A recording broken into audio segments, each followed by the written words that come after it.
mamaya ang defense ng mga chiwariwap nilang nilang mga trolls, alam mo yung sasabihin, pakialam nyo ba ay sa may pera sila? Hindi po ganon. Kapag government official, maging kongresista ka man, barangay captain, presidente, and so on, talagang pwede natin kalkalin ang lifestyle nila. Pwede natin tanungin, ano ba? Diba, saan galing ang pera na yan? Kasi merong batas. Charan! Ang saya-saya nito. Nakalimutan ko yung number.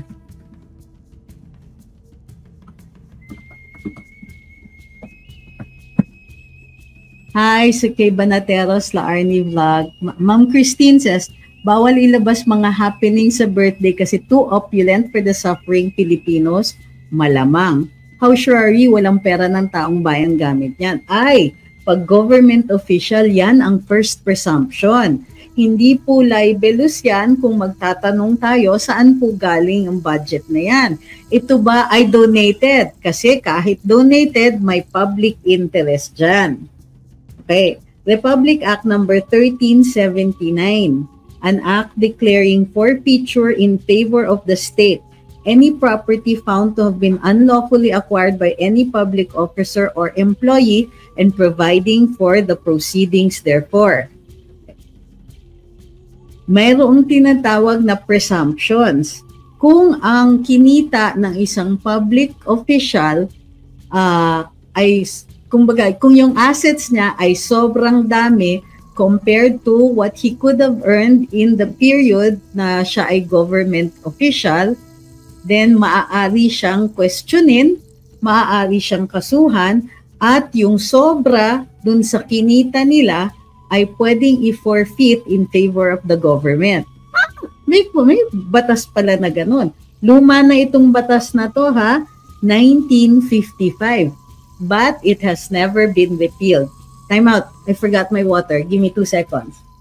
Nako, thermos ko. I forgot my thermos.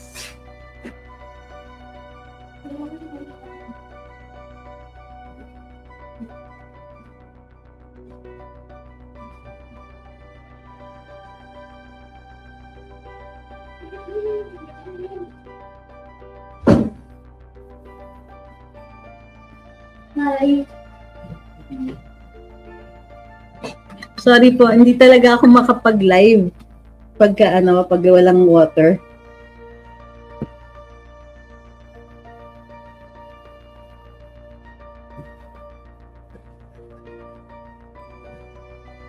Okay, yan.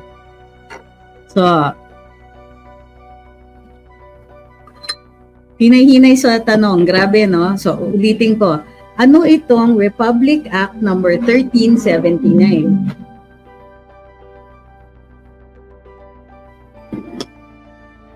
Ulitin ko. Pag ang isang public officer or employee ay during their incumbency nag-acquire ng property. Sa lahat-lahat yon, lahat ng assets nila. Kung nag-acquire ng property during that period, at yung value niya nag-exceed what that person could have earned during his life as a public official, including what the spouse acquired and so on. Pag nag-exceed yan, ibig sabihin, may presumption na illegally acquired yon, and mafo-forfeit yon in favor of the government. So, I was ready for this. Matagal ko nang binabasa tong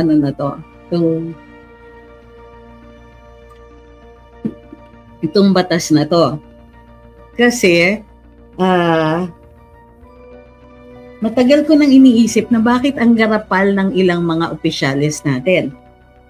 And in fact, sa tindi ba naman ng pangungurakot lately at yung harap-harapang ginagawa nila sa atin, parang hasn't the Philippines ever created a law for this? Now, I knew about this law a long time ago pa kasi may mga regular seminars ang NBI, ang DOJ, and so on that pertain to corruption and organized crime, mga ganon. Kasi beneficiary ako ng mga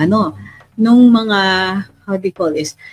Anong mga grants na pinapadala to the PNP para meron silang mga ma-educate, parang mga seminars to for lawyers who handled anti-graft cases, for lawyers who help out dun sa mga sa mga money laundering and so on.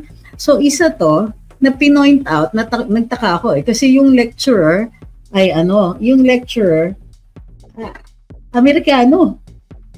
Nagulat ako kasi binasa nila talaga yung batas, kinolate nila yung mga batas, tapos nila, na framework nila para sa amin. And this is one of the most important ones. Ibig sabihin, as early as 1955, gumawa na tayo ng batas. Sabi ni Ako Budoy, RA 6713, Code of Conduct. Oo, but it doesn't pertain to yung pagbabalik ng property kasi yun ang pinakamahalaga. Pag tayo po ay nanghuhuli ng mag-grafters or corrupt officials, kailangan meron din tayong paraan o action para makuha uli or may paraan tayo to get back at least some of the money. Tignan mo kung ganong kagarapan. Halimbawa, may mga public officials na naaalala nyo, nanalo nga sila, na-acquit sila sa Sandigan Bayan, pero dapat isoli yung pera, hindi sinusoli for some reason. Nagdadahilan pa na acquitted naman ako kaya hindi ko dapat isoli at saka wala na yung pera na yun, dumaan lang naman sa akin yun. So ano sabi, nakaka-PI, di ba?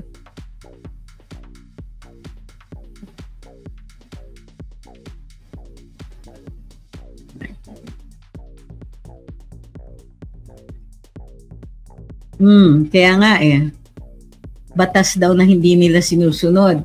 Ngayon, which reminds me, dun sa TikTok, mayroon akong post tungkol nga dun sa pagbabawal sa batas natin, bawal yung perp walk, bawal yung yung firing line presentation. Bawal yung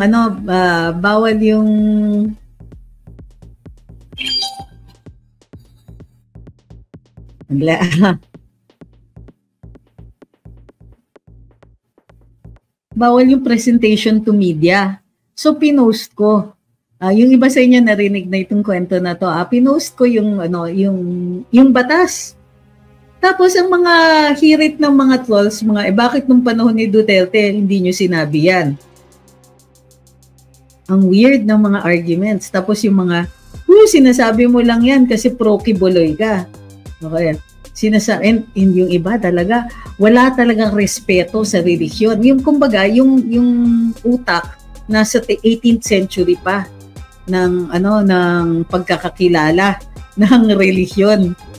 So, ang punto natin dito is it's simple. May batas. Kung mayroong hindi nag-apply, kung hindi ginamit, let's say hindi kinasuhan si X, Y, or Z who did exactly the same thing, that doesn't mean you cannot sue. So kunwari, itong mga PNP prinisent sa media si Pastor Apollo Kibuloy. Kung mayroong iba na prinisinta sa media at hindi sila nakasuhan, hindi ma-affect yung kaso ni Pastor. Okay? Uulitin ko yan. Si A, biktima, prinisent sa media. Pag sinabi ng mga tao, bakit si X, prinisinta din yan sa media, ba't di kayo nagre-reklamo? Wala akong pakialam dun sa ibang tao. Wala akong pakialam kung lalong-lalo na kung wala rin akong awareness kung napresenta yung mga yon o hindi. But as far as I'm concerned, since 2008, bawal po yung presentation sa media ng mga suspects. Okay? Tapos ni-reiterate pa yan noong 2018. Pinublish pa nga sa iba-ibang mga pahayagan yan, including but not limited to Rappler. Okay? In fact, inamin pa ng PNP in 2018 na mayroon silang Division on Human Rights na sinabihan na sila bawal ang presentation to media. So, Anong sinasabi ng mga trolls? Mga trolls, by the way, na halatang halata na pinadala ng administrasyon. Bakit yung iba? Bakit nung panahon ni Duterte? Bakit yung yung, di ba, bakit yung panahon ni Duterte, ganito nangyari, di kayo nagreklamo? Ibig sabihin, kumbaga, hindi, bakit ako magrereklamo? Bakit ako binibigyan nyo ng obligasyon magreklamo dun sa iba? Kung kayo po nakakita ng injustice at kayo hindi nagreklamo, that's on you. Sila yun. Sabi ko nga kasi unlike kaming mga DDS dito, mahina kayo. You could have called it out. You didn't. So the fact that you're not calling out what is done to Pastor Kipuloy is not my fault or my problem. Kayo yung hindi nag-call out nung panahon noon, assuming na totoo yung sinasabi nila. Pangalawa, none of these examples negate the law. Ibig sabihin, whether nangyari yun noon at hindi na execute yung batas, it doesn't negate the law. Hindi na repeal yung batas and the law remains valid. Okay. Ngayon, may mga trolls na super how do you call this? Clueless, super kulang ng IQ, super baba, sadsad na all they can say is, talaga ba tumahimik ka? Ibig sabihin, they've run out of arguments. Don't tell me na pabayaan ko sila, ha? Don't tell me na hayaan ko sila at the time na hindi ko na nga hinayaan at pinatulan ko na. Okay? Kasi it's just really weird. Nabalik tayo. So ngayon, may party. Super exclusive, super yaman, super wow. Okay? Ito yung mga issues dyan. Kung ang birthday celebrant ang nagpa-party at ganyang ka-lavish, ganyang ka-extravagant, ganyang kamahal, may karapatan tayong magtanong. May karapatan tayong mag-presume. Sir, saan galing yung pera para dyan? Personal money niyo po ba? How can you tell? How can we believe that that is your personal money na hindi yan government funds? Will you show us your original bank account? Will you waive the privacy of your bank account so that we are aware or we are sure or we are assured na hindi yan public money na ginamit ninyo, hindi government money. Number 2, paano kung sabihin nila na, hindi, yung isang friendship, nagpa-birthday para sa kanya. So, okay lang yon. Really? Okay lang ba yon? Hindi pa rin. Kasi, meron siyang tinanggap. Yung public official, may tinanggap na benepisyo. Okay? This is a party flown for him. So para siyang tumanggap ng regalo, I accept this party. In-accept niya kasi pumunta siya. So we still have to ask, Mr. President, did you receive a gift? A consideration? Ano po ang kapalit niyan? So talagang pwede nating questionin. This is a matter of public interest. Right? This is something that we should be asking about. Natawa ako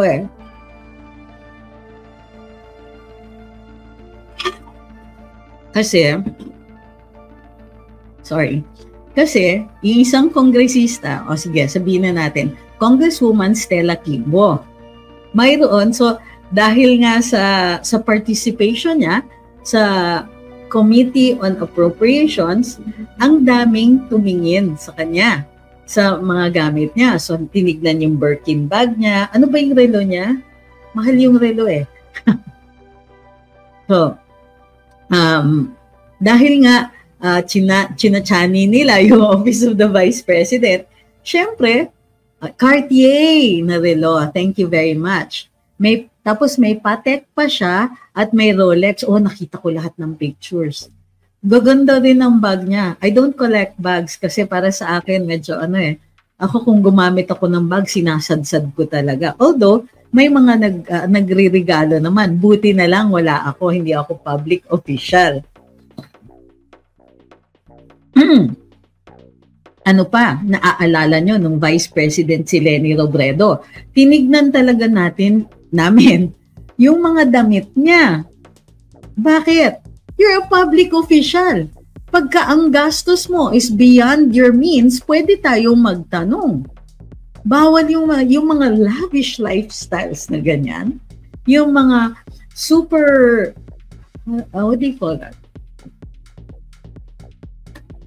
Mga masyadong high-end, masyadong party hard, masyadong it is right for the public to question. Kasi pwede tayong magduda, saan galing yan? Ang trabaho mo, ang sweldo, let's say, ay salamat dun sa nagpadala dun sa blue app na starts with the letter G. Kung full-time ka kasi sa gobyerno, talagang magtatanong tayo. Talagang di ba? Because pera natin ang sinisweldo sa kanila. And they have access to public funds. Ngayon, nung inaaral ng iba yung mga gamit niya, yung mga bags niya, yung mga damit niya, meron nga nagsabi na hindi impressive daw yung damit. Diyos ko. Sorry. Grabe, sabi ko, uy, medyo na yan, masakit na yan. Pero, gayon pa man, di ba, kung ang mga ina-acquire ninyo ay beyond your means to do so, kung pareho, lalo na kung pareho kayong opisyal, magtatanong ka talaga.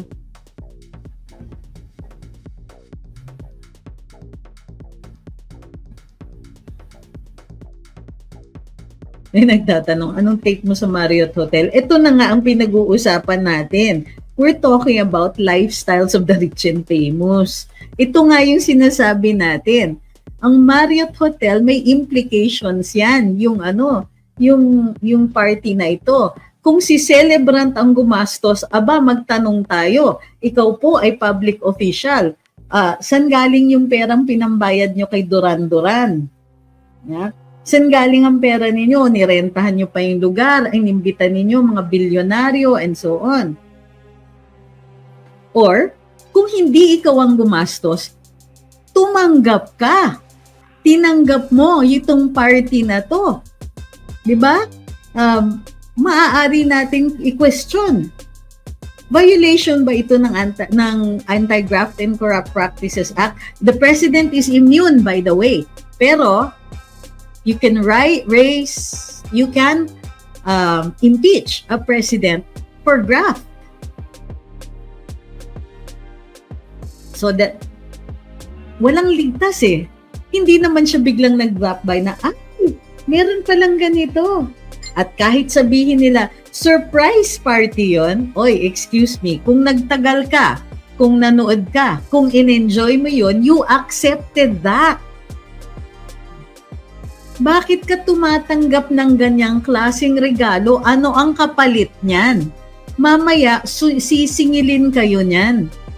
Ano ang sisingilin nila sa iyo? So, di ba? Hindi na po pwede. So, isa itong paraan para i-check natin itong mga mga opisyal natin. Sabi ni YRMS, taga-Marikina po ako. Kadistrito ko yan si Stella Kimbo. Ala? And kamusta naman po? So,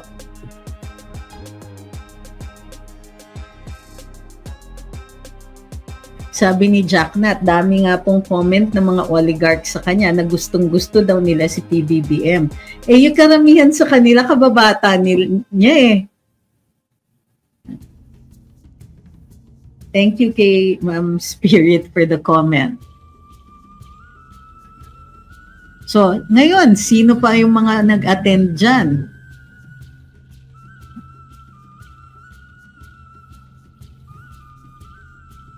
Sabi ni Apricot, pwede ba natin bawiin ang mga bags ni Stella? Pagka ang ano niya, beyond nga. So, pwede siyang kasuhan. Pero like any case, you will need evidence.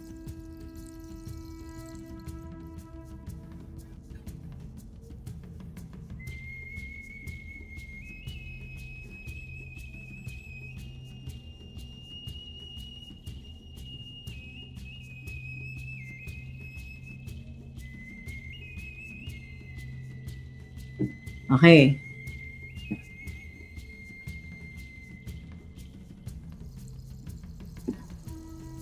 Sabi ni Choji, personal question, what if sa crypto galing ang millions ko, hahabulin ba ako ng government? Yes, both for income taxes and if you're government official, the question is, how did you acquire them in the first place? Sabi ni Happy Fam, ito halatang halata, si Stella Kimbo, salary 140 to 170 na lifestyle check agad ng madlang people. Oo.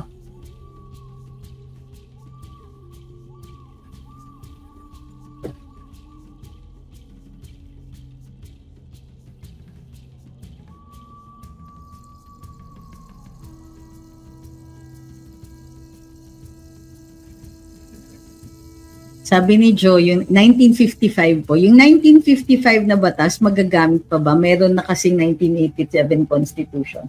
Hindi po ni-repeal ng Constitution ang batas. Ang makaka-repeal lang ng batas ay isa pang batas that specifically repeals that. Or nakalagay dun sa bagong batas that all other laws contrary to this are repealed. Pero ang sabi ng Supreme Court, kailangan specific ang repeal. So no, wala pong kinalaman yan. Mayroon pa nga tayong presidential decrees na sinusunod. Diba? Until nagkaroon ng RA 10066, RA 6760, 4846 was still in effect. Yan po ang Conservation Act of 1968. So, opo, until it is specifically repealed, and it has nothing to do with the Constitution. Unless kontra na siya sa Constitution, wala naman pong kontra sa Constitution dun. Sabi ni Rochelle, parang matagal na yan, lagi namang ganyan sa government. Ngayon, sa COA nga, yung mga dating pag nagkaroon ng disallowance, di pa rin bayad, taon-taon na, anong gagawin doon? Ganun na lang. Yun na nga eh. So marami tayong batas, marami tayong magagandang batas, hindi ine-execute. So what do we do? Nagrereklamo ang taong bayan, yun po ang checks and balances. Now, bakit ko konti ang taong bayan na may capability na mag-question? Because they have disempowered us.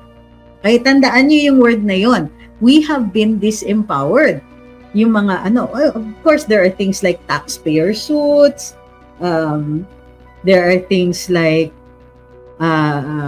class action suits and so on. Hindi mag-a-apply ang class action suit dito. Okay? I'm not sure kung hindi mag-a-apply ang taxpayer suit kasi ang taxpayer suit is pag may gagastusin na taxpayers money.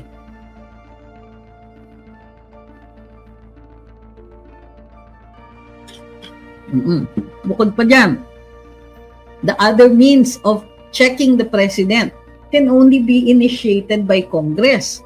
Take note only Congress can initiate an impeachment action. In other words, we can file a complaint.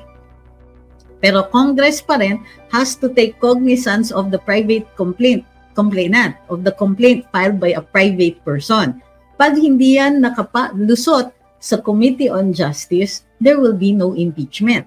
Now, a complaint can be initiated by Congress itself. Pero because nga this is a political exercise, it will really depend on the strength of the person who is being impeached. Ano yung political strength ng taong ini-impeach? Now, Chief Justice Corona was a very powerful person. Nakaupo siya doon sa third branch, di ba? However, nung umalis na yung nag-appoint sa kanya, he was left and And wala siyang kakampi dun sa House or sa Senate. The President then, Noynoy Aquino, pushed very heavily for his impeachment because there were certain things that he wanted to do. Plus, gusto niyang makasiguro na kapag umalis na siya sa opisina, this is a strategy employed by many other politicians.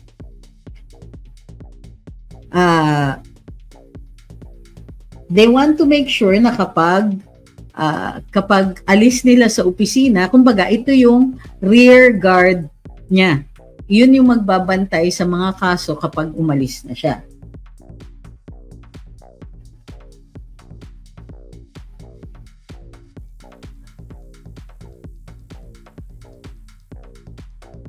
Thank you.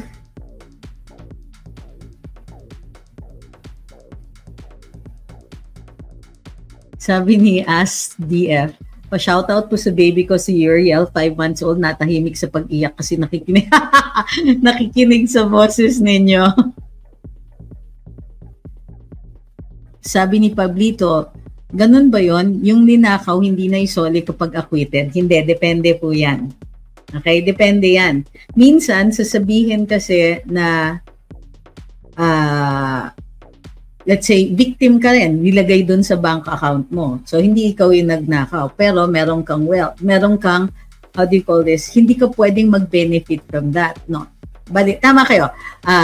Hindi ka, kumbaga, unjust enrichment yan.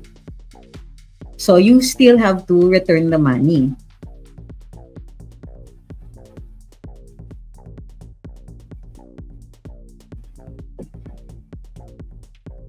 So, bawal yung unjust. You cannot receive money tapos wala ka palang ginawa, you cannot benefit from an illegal act. Kahit na hindi ikaw yung gumawa. Okay? Let me take a moment para magpasalamat po. Salamat kay Alan, wala no? Kay Aline Samson, kay May San Wilson, kay Rosel G, kay Ma'am Michelle Makalindog, tinatanong niya, galing po ba attorney sa mayamang family si Kimbo bago naging congresswoman? Wala po akong balita na ganon. Either way, hindi ko po kayang i-presume. Ma'am Mini, thank you very much. Ken Elisa Gascon, sabi niya, si Madam Chair gusto yatang talbugan si Hart at si Jinky. Ayun, may dahilan eh. Sabi ni YRMS, hindi daw sila mayaman.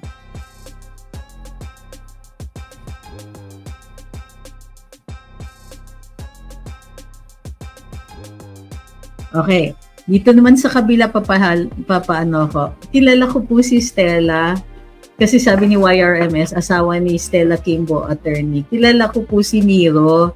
Si Miro po ay 1 batch ahead sa akin sa College of Law sa UP. So, alam ko naman po kung sino sila. So, papasalamat ako kay Green Rose, kay Maria, kay Naruto, License, Jazz, 2074. Times 10 po yung kay Jazz. Thank you very much. Kay Bai Joan, kay Maru, kay Ayam, kay Divine, kay Aliego, Jing, G.I. Mayo, times 14 po. Yan.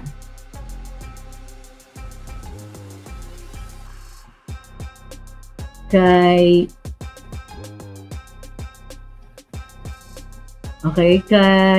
ano ba to?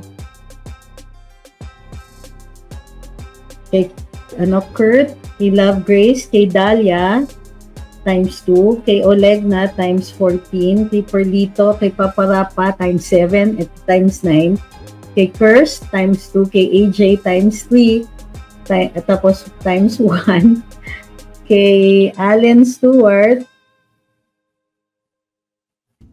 tapos kay Bahinting, kay Wins, kay Ma'am Telms times 1 times 5 times 4, kay Jam 1, kay Gerald, kay Yolo, 19 Yolo, kay Ed Sars, kay Brixton, kay Jess, si Allen Stewart, kay Ma'am Telms uli, times 5.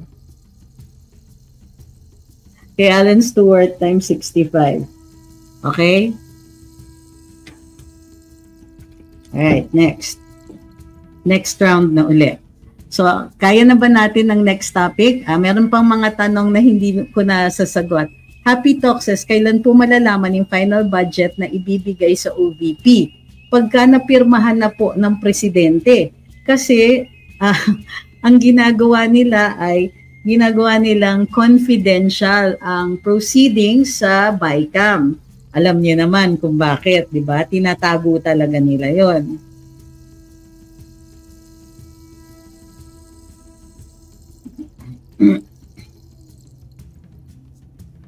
Okay.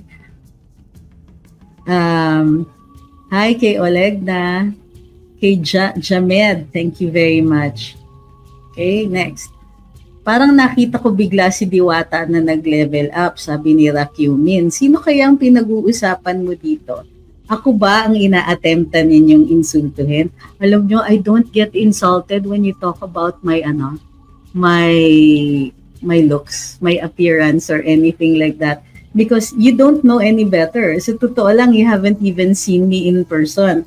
So whatever it is you say holds very little weight and very little value to me.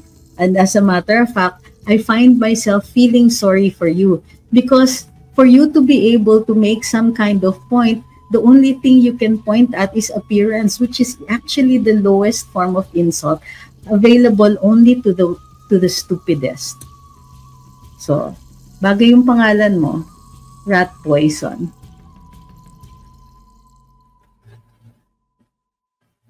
Hindi ba pwede kasuhan si Kimbo ang mamahal ng gamit? Pwede siyang imbestigahan.